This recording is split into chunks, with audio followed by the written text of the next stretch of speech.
Hello everyone, welcome to Vishnu IS Academy. Today we will discuss about a key important aspect which is in news and it's a hot topic also. Let's discuss. Now our first, whole concept will be surrounding about a state called Chhattisgarh. So Salwa Judum, what it is. Now we will see about it.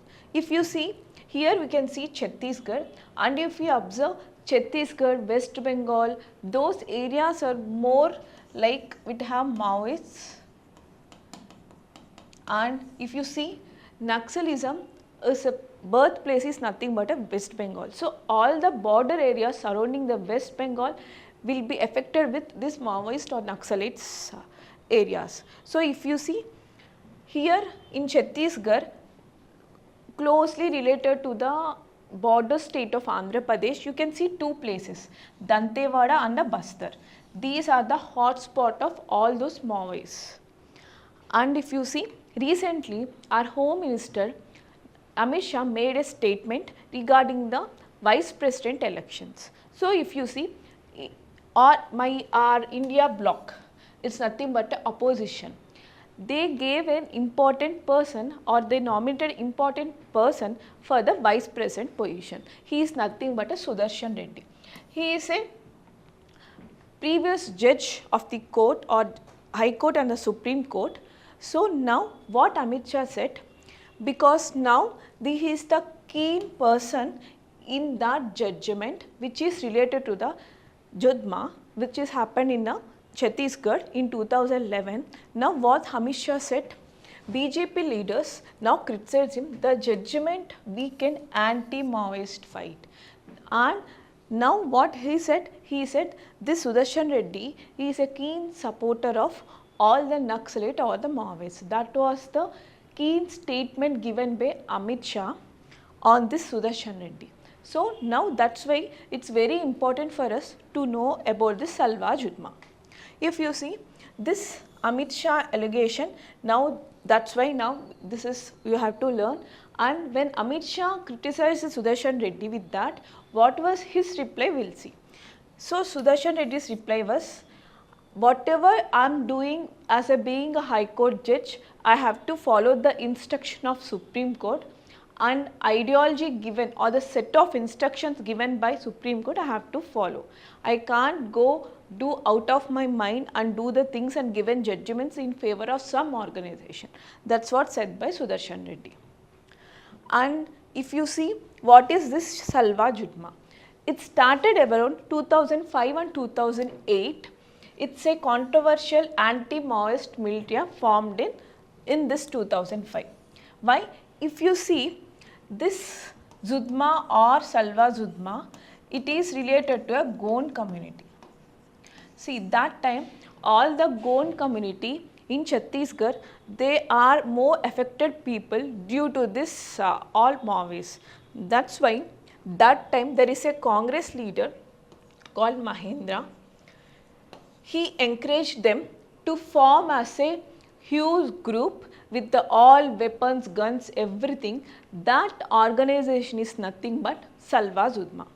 And if you see, that all trained Gond tribes will then be called as a SPOs, Special Police Officers. So because of that, they were like fully against Maoists, and all these SPOs, which are nothing but a Gond community tribals and the Maoists, they used to fight a lot. So because of that, a case filed by a Nandini in the Supreme Court. That's why, because by seeing or probing all those incidents, finally in 2011, Supreme Court gave a judgment saying to stop this Salwa Judum. That happened in around 2011. So if you see what, and if you see the explicitly the purpose of this Salwa Judum, it's in the Gond language, it's nothing but peace march. So Salwa Judum is nothing but a peace march. And if you see, as I said, in 2005, it formed in a name called Bastar by a Congress leader called Mahendra Karma. And again, if you see, they are trained tribal youth, especially Gond community tribals, and they have given the SPO status. And they have supported themselves by saying it's a people's resistance against Maoists, because always the Maoists will be the anti-government leaders or the organization. That's why in order to support themselves, they call themselves as a people's resistance group. And if you see, and the purpose and the formation, as I said earlier, because of the violence and the forced recruitment. And if you see, if you observe, after the formation of SPOs, we can see even some people are not interested in coming to this organization. There were some civilians who are being forcefully inculcated into this organization. That's why in the some areas of Chhattisgarh, then they form a huge protest because against this Salwa Judum also. In the same way, Maoists also, they force people to come and take part of their all activities. So both the things now leads to the protest. And if you see, this SPOs, because they are quite few in number and they lack training and the weapons. And at the starting, Chhattisgarh government used to fund this organization because it's against Maoist.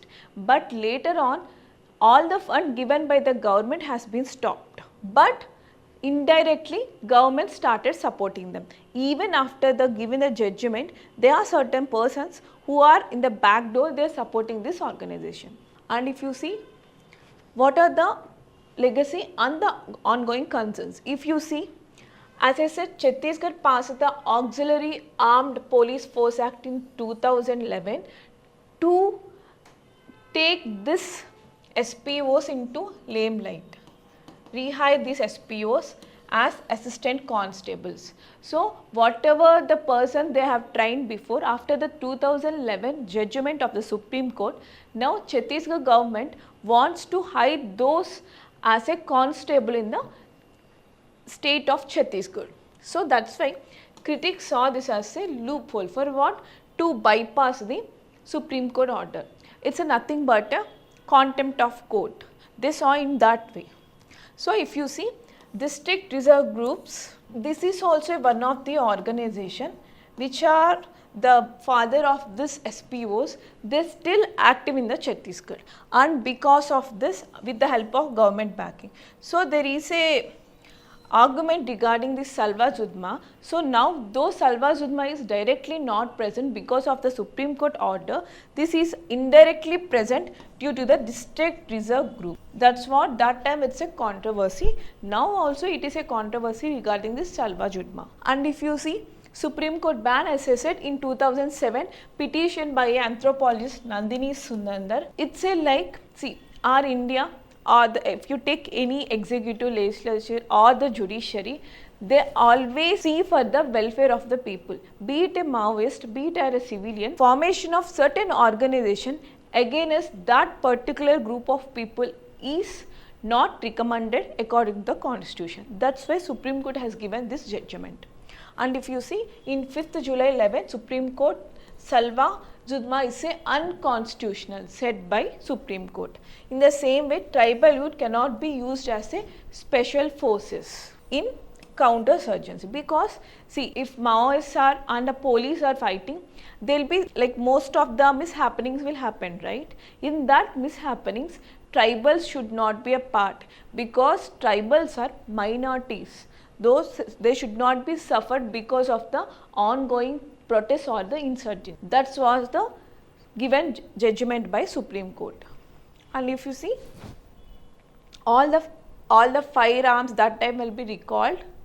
And if you see, and investigations surrounding this Salwa Judum also been taken place that time.